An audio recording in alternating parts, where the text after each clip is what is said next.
ओम नमः शिवाय. नमस्कार मंडळी, मी यज्ञेश वने पुन्हा एकदा तुमचं सर्वांचं माझ्या मराठमोळ्या अशा यूट्यूब चॅनलमध्ये स्वागत आहे मित्रांनो. तर आमचा दौरा आता चालला आहे तो महाकालच्या नगरीमध्ये म्हणजेच उज्जैनला. आणि आम्ही तिथे उज्जैन आणि ओंकारेश्वर म्हणजे महाकालेश्वर आणि ओंकारेश्वर अशी 2 ज्योतिर्लिंग करणार आहोत. हा संपूर्ण व्हिडिओ या प्रवास यात्रेवर होणार आहे आणि ह्या व्हिडिओमध्ये तुम्हाला जास्तीत जास्त माहिती देण्याचा मी प्रयत्न करणार आहे. तर हा व्हिडिओ आपण शेवटपर्यंत बघा. आवडल्यास माझ्या चॅनलला लाईक, शेअर आणि सबस्क्राईब करायला विसरू नका. चला आता थोड्याच वेळात निघतोय. सर्व पॅकिंग वगैरे झाली आहे. आता आम्ही मुंबई सेंट्रलला जाऊन तिथून आमची गाडी आहे तर ती पकडणार आहोत. तर तुम्हाला सांगतो सगळं कसं काय या प्रवास वर्णनाबद्दल अधिकाधिक माहिती तुमच्याबरोबर पोचवण्याचा मी प्रयत्न करणार आहे.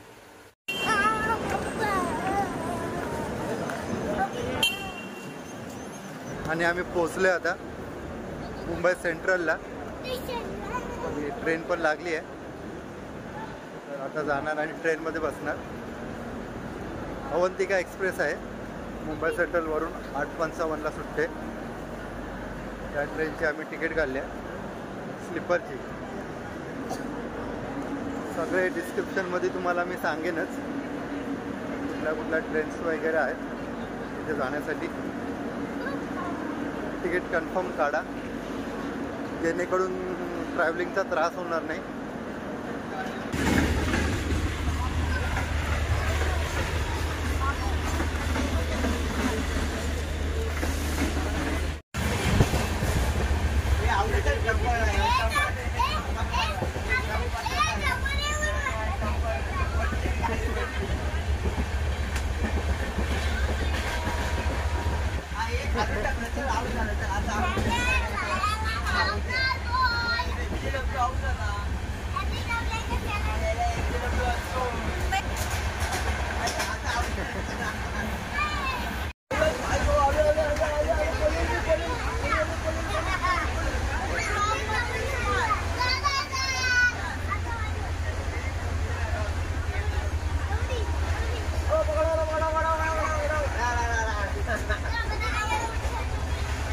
The next day.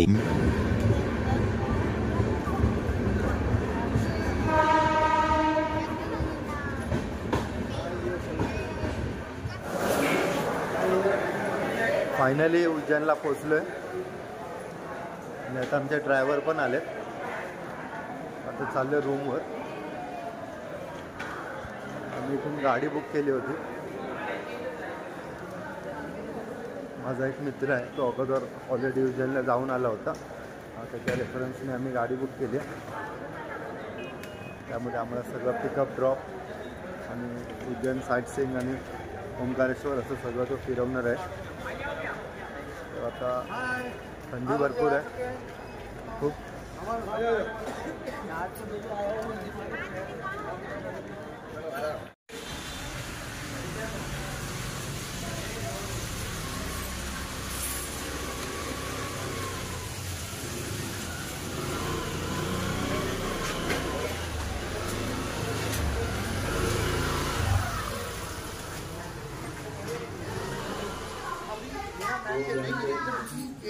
अच्छी शुरुआत की, आराम से खेला और ऑफ कोर्स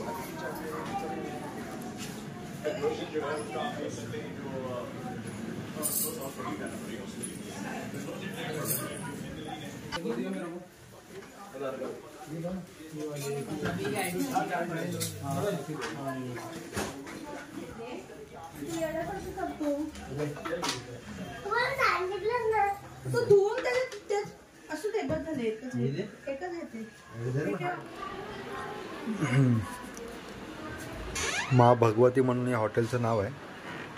आणि पहिल्याच दिवशी आमचं लक चमकलं आहे.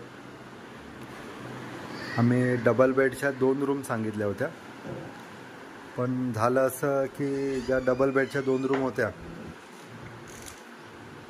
त्या एका कस्टमरने घेतल्या. त्यामुळे आम्हाला 4 बेडच्या 2 रूम भेटल्या. त्यामुळे पहिल्याच दिवशी हमारा नसीब एकदम चमक गया है.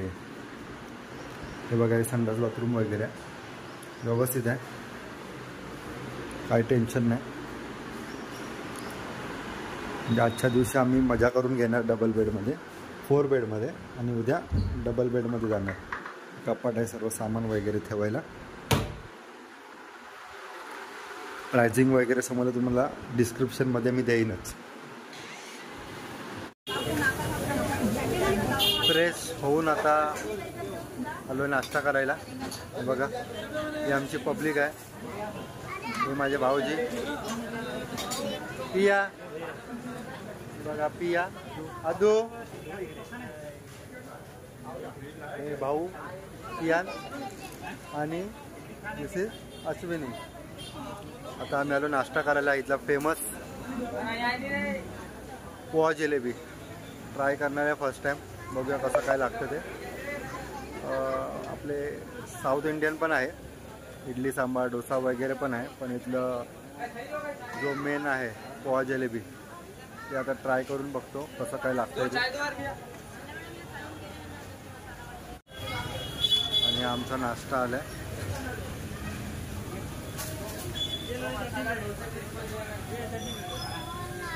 यो वाव. आणि बघा मस्त वगैरे चटणी आल्या जिलेबी के संग. पोह्याचा नवीन प्रकार तरी पोहा, त्याच्यामध्ये छोले आहेत, तरी आहे, आणि मस्तपैकी मनोज जेजू खात आहेत. बघूया. आणि हा आमचा सोंड्या बघा काय खातोय. इडली पिठासारखी कशी लागते, चांगली लागते. कसं आहे? छान आहे, छान आहे, सगळे छान बोलतात, फक्त ह्यालाच काय ते आवडत नाही आहे.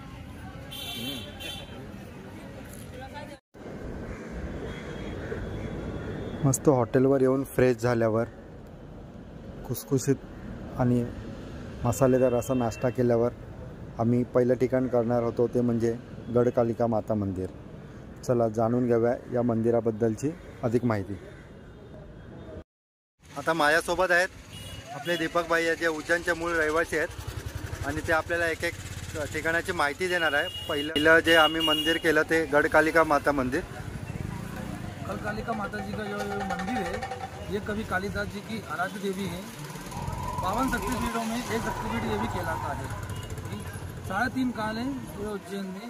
3.5 काल में गढ़कालिका माता जी का मंदिर भी 3.5 काल में आता है.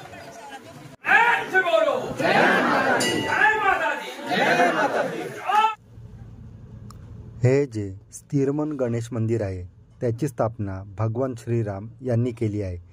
असे म्हटले जाते की भगवान श्रीराम उज्जैन अवंतिका नगरीमध्ये आले होते, तेव्हा त्यांनी 6 विनायकांची स्थापना केली. त्यापैकी एक स्थिरमन गणेश मंदिर. इथे दर्शनानंतर मनाला शांतता आणि स्थिरता मिळते. इथे आपल्याला 2 प्रतिमांचे दर्शन मिळते. मोठी मूर्ती स्थिरमन गणेश आणि छोटी मूर्ती चिंताहरण गणेश अशी आहे. असे म्हटले जाते राम आणि लक्ष्मण एकत्र होते तेव्हा प्रभू श्रीरामांनी मनाच्या स्थिरतेसाठी स्थिरमन गणेशाची स्थापना केली, आणि लक्ष्मण भैयांनी चिंताहरणासाठी चिंताहरण गणेशाची स्थापना केली. गढ़कालिका माता जी के मंदिर के बाद अपन ने काल भैरव बाबा का मंदिर का दर्शन करा. यहाँ का जो मुख्य प्रसाद है वो मदिरा है. यहाँ पे काल भैरव बाबा को मदिरा का भोग लगाया जाता है. महाकाल के बाद काल भैरव करना अनिवार्य रहता है. वैसे नियम ये कहता है कि महाकाल के पहले काल भैरव बाबा का दर्शन करना चाहिए. ये महाकाल बाबा के द्वारपाल है. यहाँ पे जो मदिरा चढ़ाई जाती है उसका प्रसाद स्वरूप यात्री को उसका भोग दिया जाता है. इस उज्जैन में 3.5 काल हैं, जिसमें पहला आता है महाकाल, दूसरा आता है गढ़कालिका, तीसरा आता है काल भैरव, और चौथा आता है अर्धकाल के रूप में काल भैरव, अर्धकाल भैरव, जो महाकाल मंदिर के पास है. इस प्रकार ये 3.5 काल पूरे उज्जैन में है. यहाँ इन 3.5 काल के दर्शन करने से यहाँ पे व्यक्ति की अकाल मृत्यु नहीं होती है.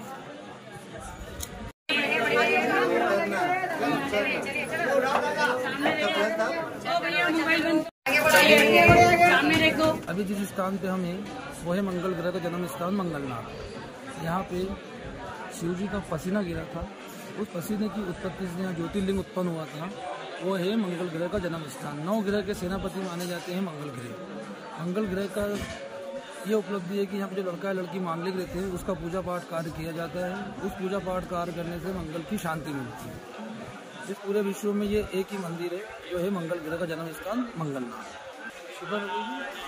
हम शिपान तट के किनारे यहाँ पे हैं जो स्थान है, ये घाट है मंगलनाथ घाट है। इस नदी की उपलब्धि है कि यहाँ पे एक घाट और है राम घाट। इस राम घाट पे श्री राम भगवान लक्ष्मण जी और सीता जी आए थे। उन्होंने अपने पिता दशरथ जी की अस्थि विसर्जित इस राम घाट पर करी थी, जिससे उनको मोक्ष की प्राप्ति हुई थी। श्री राम जी और सीता जी और लक्ष्मण जी को यहाँ पे सत्य मिला था। उस सत्य के आधार पर उन्होंने अपने पिता दशरथ जी की अस्थि विसर्जित की थी। यह जो स्थान है ये श्री कृष्ण, सुदामा और बलराम जी यहाँ पर आए थे और गुरु सांदीपनि जी ने शिक्षा प्रदान की थी। यहाँ पे अंदर ही एक गोमती कुंड है जहाँ पे वो लकड़ियाँ लेके आते थे और स्नान करते थे। यहाँ पे उन्होंने 64 प्रकार की विद्याओं का उल्लेख है इसके अंदर, जिसके अंदर उन्होंने विद्या प्राप्त की।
महर्षी सांदीपनी आश्रमानंतर आम्ही पुढील ठिकाणाला भेट दिली। ते ठिकाण म्हणजे भरतरी गुफा।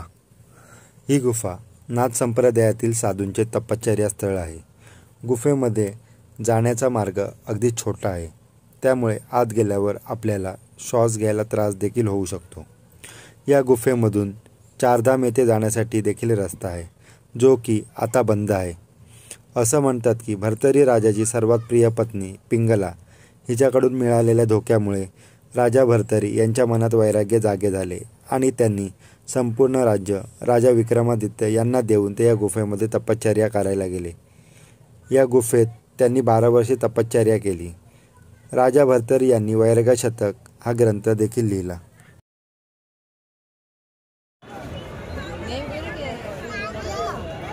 सगळे लोकल स्पॉट पाहून झाले आणि आता आम्ही आरतीसाठी आलो होतो रामघाटावर। जशी वाराणसीला गंगेच्या नदीवर आरती असते तशी इथेच रामघाटावर आरती असते, पण थोडा उशीर झाल्यामुळे आम्हाला काही आरती घेता आली नाही। पण इथे जे पुजारी आहेत त्यांच्याकडून आम्ही आरती घेऊन आता आरती करणार आहोत। बघूया कसा फील येतो तो या शिप्रा नदीच्या किनाऱ्यावर। थंडी आहे, भरपूर मजा आहे, खूप बरं वाटलं। जे दर्शन झालं सगळे। आता शिप्रा नदीच्या किनाऱ्यावर आम्ही आलोय। चला आरती घेऊया।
हरसिद्धी माता मंदिर भारताच्या मध्य प्रदेश राज्यातील उज्जैन या ठिकाणी शिप्रा नदी किनाऱ्यावर भैरव पर्वतावर वसले आहे.